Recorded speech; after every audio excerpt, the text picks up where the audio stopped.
One more unpopular opinion is I don't like dogs at Trader Joe's. So it's not everybody. There's one of me. Los Angeles is a city of contrasts. Here we are in our beautiful, slightly charred city, which has seen obviously better days. But while first responders work to extinguish the fires, our love for the city burns brighter and fiercer.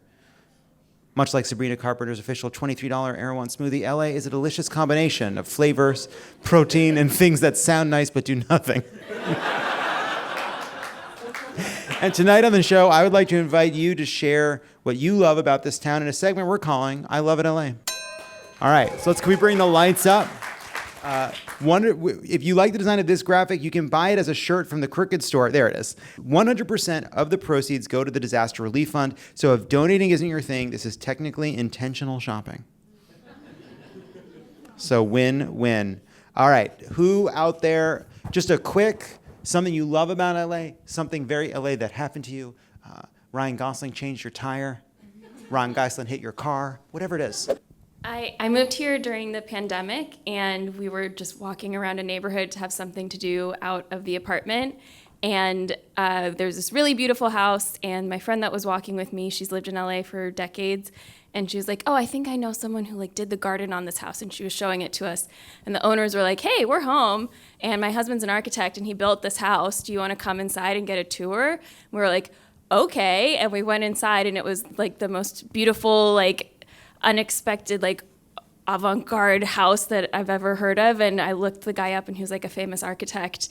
And so I was just like, oh, I guess I'm just going to walk around a neighborhood and get a personal tour of this incredible home by a famous architect. Okay.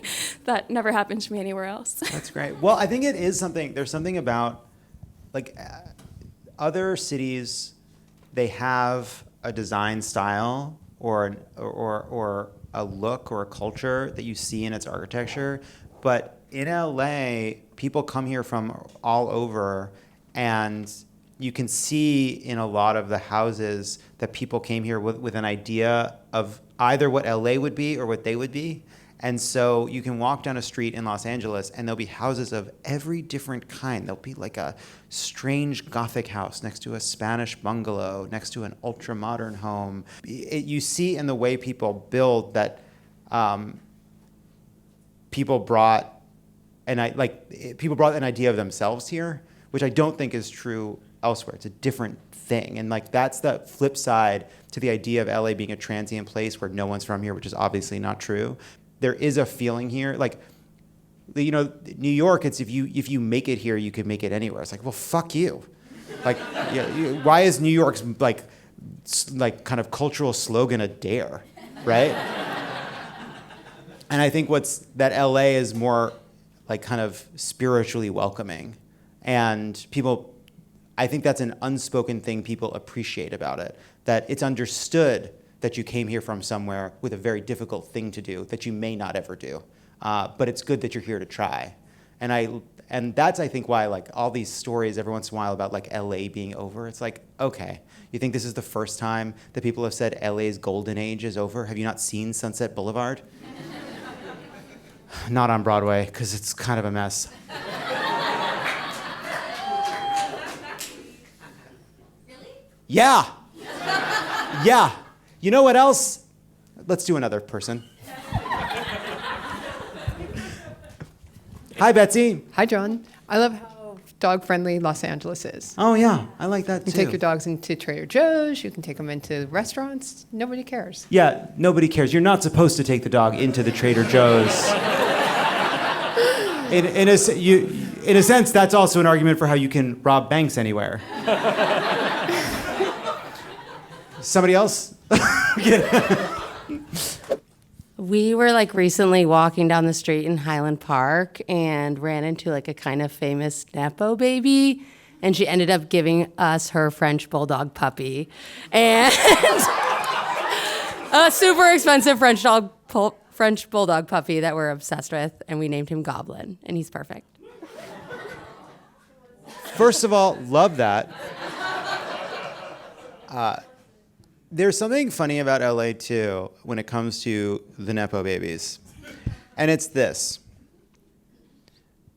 Everyone everyone's allowed to make fun of the Nepo babies and root against the Nepo babies. But everyone's goal is to come to LA, become so successful that if you have children, those children will have your advantages.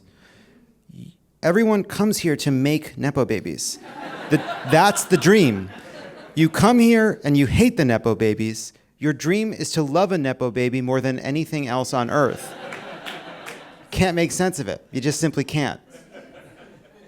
I live in Pasadena, and my neighborhood was affected by the fires. We lost about 13 homes, about 1 block north of my house. But the thing that I'm loving is that my neighborhoods come together, and I met some neighbors who live across the street. I've always loved their house.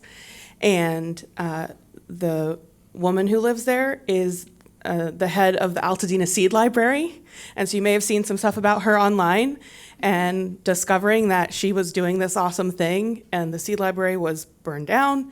And so she's collecting seeds. So I gave her all the seeds that I had. And she came over to say thank you. And I mentioned to her that Hannah Einbinder had reposted some of her stuff, and she said, oh my God, I love her. So just that kind of weird conglomeration of celebrity culture, but also helping the community, but also our neighborhood coming together in the face of this immense tragedy is amazing. So I'm so glad I love my neighborhood. And that's beautiful. How many seeds did you have? Not enough. Right. Presumably it's a seed library. Do you have one of each? Is this how bad of is this like when Alexandria burned down? None of these were endangered. This isn't like the seed vault in Svalbard, I assume. I don't know about that, but she's trying to help reseed urban lawns with native plants that are less likely to burn. Oh, I like that. I like that.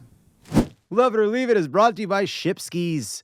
If you've ever gone on a ski trip, you know that traveling with your gear can be a hassle. Sure can. Who wants to lug around oversized bags through a crowded airport? Thankfully, Ship Skis came up with a solution to get all of your winter gear to your destination. You'll be shooping in no time. No troubles. We're not just talking about your skis and snowboards. They'll even ship your boots, jackets, snow pants, goggles, all of it, including your luggage, so you can focus on the adventure, not the hassle. Just schedule your shipment, attach your label, and Ship Skis handles the rest, delivering your gear directly to your destination. Skip airport stress and costly airline fees with complimentary insurance, real-time tracking, dedicated support, and on-time delivery. Travel worldwide without luggage. Ship Skis delivers to 180 countries for a hassle-free, gear-free journey. Ship Skis is trusted by thousands of skiers and travelers, rated 4.8 out of 5 on Trustpilot, and featured in Forbes, Travel and Leisure, Free Skier, and Inc. I'm going to use Ship Skis on my next ski trip. Mm-hmm. I haven't skied in a while, but it's time. Me neither. And I remember when I used to go skiing all the time, oh, it sucks to ship those skis. Mm-hmm. You got to wait at that specific place with all the other skiers, and you hate them. You just hate them. Sure would be nice to have them shipped. It'd be nice to have them shipped. Right now, Ship Skis is offering our listeners 20% off your first shipment when you go to shipskis.com and use the code LOVEIT. Go to shipskis.com and use the code LOVEIT to get 20% off your first shipment and save yourself the hassle this ski season this way. Next time you go to the resort, the worst thing that could happen to you is you knock Gwyneth Paltrow over. Next thing you know. And then next thing you know, you're a Broadway musical. That's shipskis.com. Make sure you use the code LOVEIT so they know we sent you. SHIPSKIS.com, code LOVEIT. I like that you can get fresh fruit from a fruit cart in any part of the city whenever you want. And it's the freshest fruit you've ever had. And it's better than any fruit in the grocery store. And it's between $6 to $12, depending on where you are, for the same size fruit. I love that too. I love that too. So I love movies, and I love, just all of the theaters here, all the repertory ones, the 12 AMCs in Burbank and stuff. Yeah. The And 6, the 8, the 9, the 12, the 15, 16. Yeah. And I love that, you can just go to a screening and randomly there'll be the director there, doing a Q&A afterwards and stuff. I've seen Guillermo del Toro 3 random times in Q&As afterwards. One of them, unpopular opinion, but was after Amelia Perez, which was a very good movie. Hell yeah. Wait a second. I want you keep the mic. Hold on. Yeah. Can everybody who has seen Amelia Perez applaud? To everyone who has a positive review, applaud. Everyone who fucking hated it, applaud. That's a good movie. That's a good movie. That's a good movie. It's either going to be great or it failed while daring greatly. And I'm excited to find out. Go on, sir. Well, that was about it, but one more unpopular opinion is I don't like dogs at Trader Joe's. So it's not everybody. There's one of me. Los Angeles is a city of contrasts. Hi, I think I'm Ron Perlman's dead aunt. He was staring right at me. Wow. So that was a big part of your night. That's a big part of your night. I get that. Yep. I saw David Lynch in the wild once, and it was at the Hollywood ArcLight. So rest in peace to 2 Hollywood legends. Yep, that's right. That's right. Capitalism took what fire couldn't with the ArcLight. What? I still don't get why the ArcLight closed, by the way. Made it do the whole fucking thing. Then I was like, we're out. What the fuck? We're right near the end. I want the ArcLight back. What's going on in that dome? Nothing? I can't see the mic. Oh, hi. Over here, hi. This is just a silly LA story. When I first moved here, I was cruising Facebook Marketplace a lot for furniture for my house. And I found a listing for a 8 feet tall, 250-pound gorilla lawn ornament. And I showed the listing to my husband, and we agreed that we needed it. So we went to this guy's house, and there it was in his front lawn, this 8 feet tall gorilla. And he showed us a tour of the rest of his house. He had some couches for sale as well, and lots of other random lawn ornaments. And he told us that he bought his first gorilla 8 years ago, and he had it in his backyard. And he showed us that to see how it aged over the 8 years. And he was like, well, I have one for my backyard. Now I need one for my front yard. And he got one for his front yard. And then this just became a rotating gorilla for him. And now it's like his side hustle that he will get this gorilla and he loves having it for the time that he has it until he sells it. And then he gets another gorilla. And this just became his side I'm sorry. So job. I guess he's making it on volume. What are you talking about? What is the business? He buys them and then people pass by and buy them from him? Yeah, he lists them on Marketplace and then he just like makes a couple $100 on them. He flips them, exactly. Okay.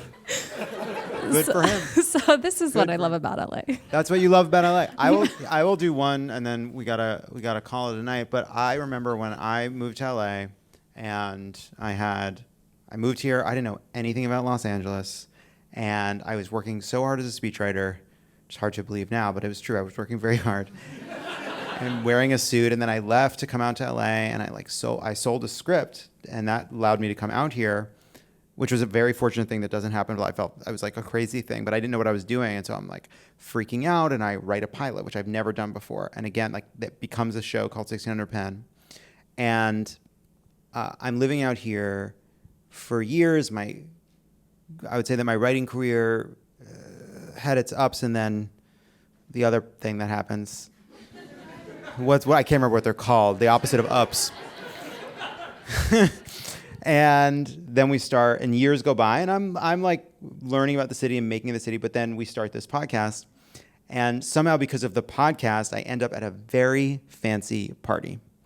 And it's the kind of party where there's like a lot of celebrities, and Josh Gad, who I worked with on 1600 Pen on that One Perfect Season, is at this party. And he introduces me to Rachel McAdams, and he says, Rachel, this is Jon Lovett. He hosts Pod Save America, and she doesn't know what that is. And Josh Gad says, it's a podcast. And he might as well have said, like, he's a proud boy. You know, it's like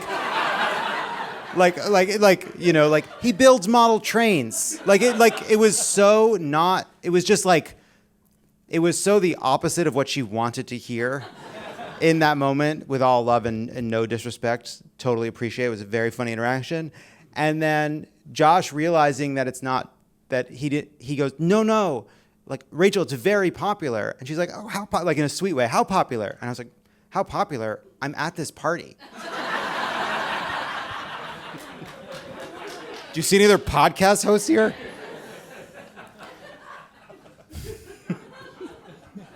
And that's our show.